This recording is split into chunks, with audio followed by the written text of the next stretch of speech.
Super excited to announce that we started a business, launched it yesterday. It's called Jesse's E-Rides. Now, let me give you the story so you know where it came from.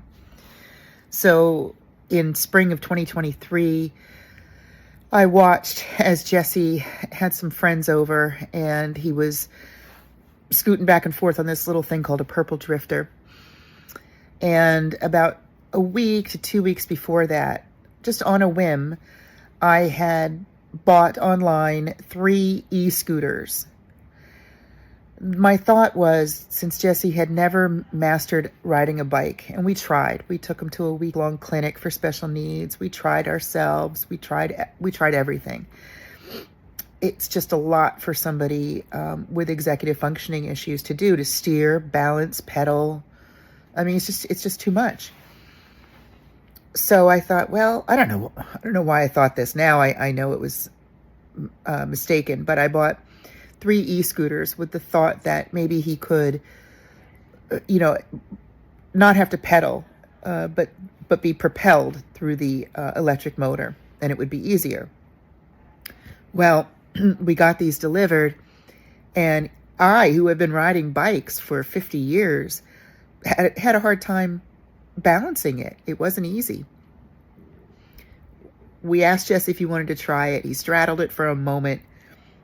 And as soon as he found out that, he was still standing. As soon as we turned the throttle and he saw that it would go quickly, he said, no, and he got off. And I don't blame him. It's scary.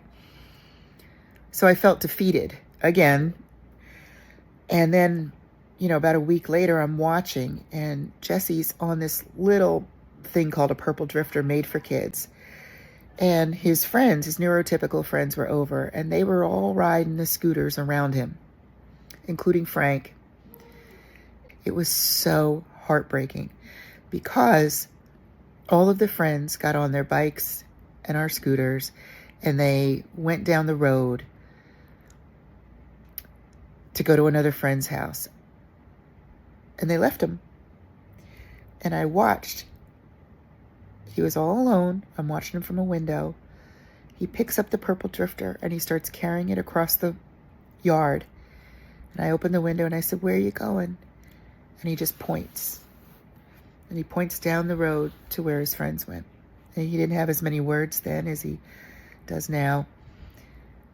He wanted to go with his friends, but he was restricted to this little purple drifter thing, and my heart broke. And I don't know how it came to me. I guess I just did a Google search, autism, riding bikes. I don't know if that's what prompted it, but somehow I thought of a tricycle. At least we could take away the balancing component. And then I found that they have e-trikes. It was about $3,000. It wasn't cheap, but his birthday was coming up. Now, I don't care if his birthday was coming up or not. I was getting this no matter what. But I was also planning a big 13th birthday party for him. And the entire 7th grade was invited. And instead of getting a whole bunch of little presents that I know he gets overwhelmed by, and nobody knows what to get anyway, I offered, if you all want to, it's not required, but if you want to chip in towards an e-trike for Jesse, feel free. And every single person did, every kid. And we bought that e-trike. Now, I went ahead and bought it about a month early because I wanted to make sure it was a success. And boy, we let him ride it in the backyard. His buddy Ty's mom, and I taught him how to ride it. It's good that we did it on the grass. There were a few spills. But from that moment on, his life changed. That very moment, we couldn't get him off it. He rode it at night. He rode it every day. He would go to school. He'd come home, ride trike. And then we let him go little bits at a time. He could go, out in our front, we live on a cul-de-sac, so he could go out there and we'd watch him. And then we became more comfortable. And then we would take him out on the street. We went with him.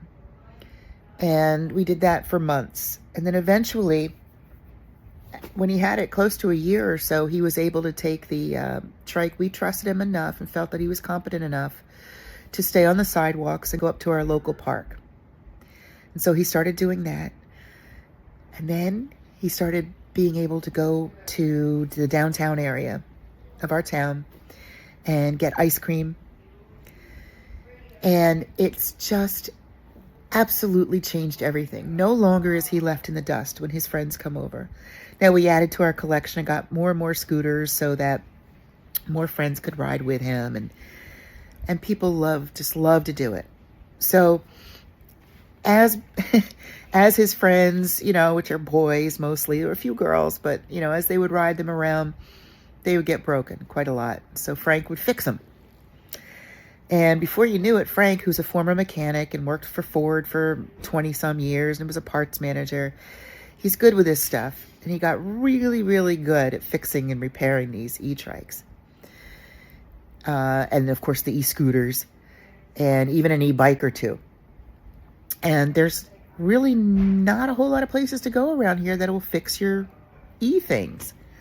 So we decided to start a business. So it's called Jesse's E-Rides. We're just operating it from home right now. It's mobile. We'll pick them up, work on them on site if we can. If not, we'll bring them back to our garage, work on them. And our goal is to eventually be able to resell e-things, trikes, scooters, bikes, e-bikes.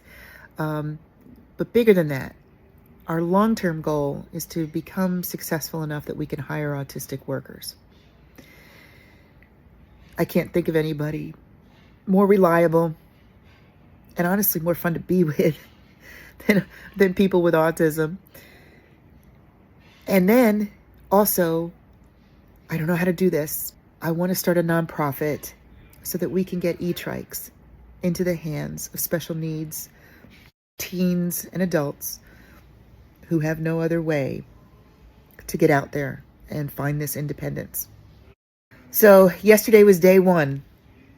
If you have an opportunity, feel free to follow us. On TikTok, we're at jessies.erides. On Instagram, Jesse's E-Rides. And Facebook, Jesse's E-Rides. I just hope you you enjoy this journey with us. I hope we're successful. I feel a calling for this. I know that we can help people. So, wish us luck. Support us if you can. And thanks for listening. Oh, by the way, our tagline, everyone deserves to ride.